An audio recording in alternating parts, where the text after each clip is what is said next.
In this world, there are many different structures and equipment, but are the iron giants real? If it is true, is it good for man or bad for him?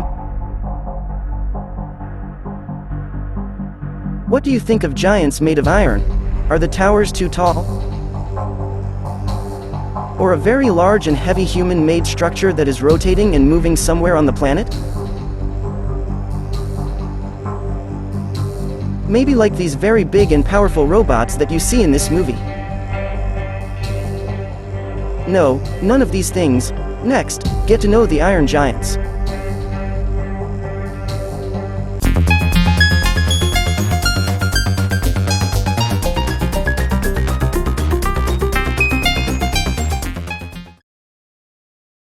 For some reasons, people have had to fight and defend their land in different parts of the world, and for the victory and defeat of the other party, they have benefited from the equipment made by their own hands. One of the equipment they used to attack and defeat their enemy was very heavy and large iron tanks. Tanks have had the role of attacking and advancing towards the enemy to break the obstacles created and advance towards the opposite sides. The first tank was used by the British in 1916. The components of these tanks were produced by different companies. The height of these tanks was high and the cannon tube of these tanks could not rotate. The length of these heavy tanks was 8 meters with an approximate weight of 25 tons. These tanks were really iron giants. The speed of these iron giants reached 3 kilometers.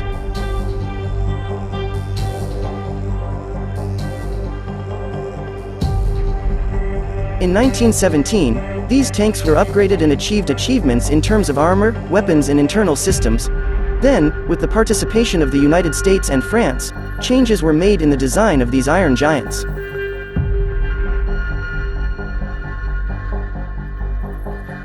Then until 1934, after the end of the First World War, the tanks of this time were either in warehouses or were sold to Canada for training purposes.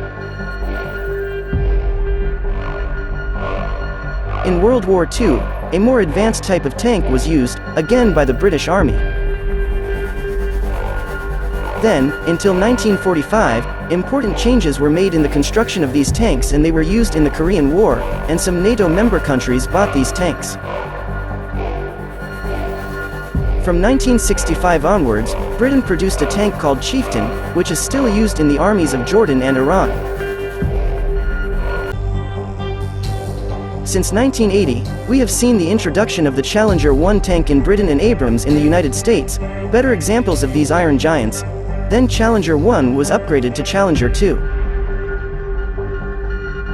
The Challenger 2 tank benefited from facilities such as thermal imaging, fire control system for very precise targeting of the attacker at high speed in the rough terrain of the enemy.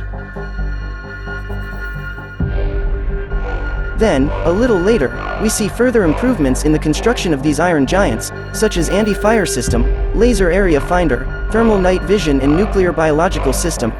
Then we can see the ability to target attacking birds at low altitude by these tanks.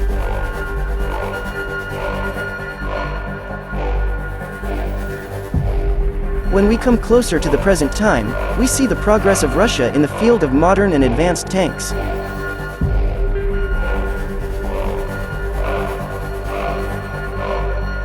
And what is another example of military technology? Rafael Trophy is a military equipment manufacturing company in Israel, which became a limited liability company in 2002. The headquarters of this city is in Haifa, Israel. This is how the Rafael Trophy system works when Israeli tanks RPG or missile is fired. The flat radars placed on the tank detect the missiles and by throwing bullets, it destroys the missile before it hits the tank. Has been.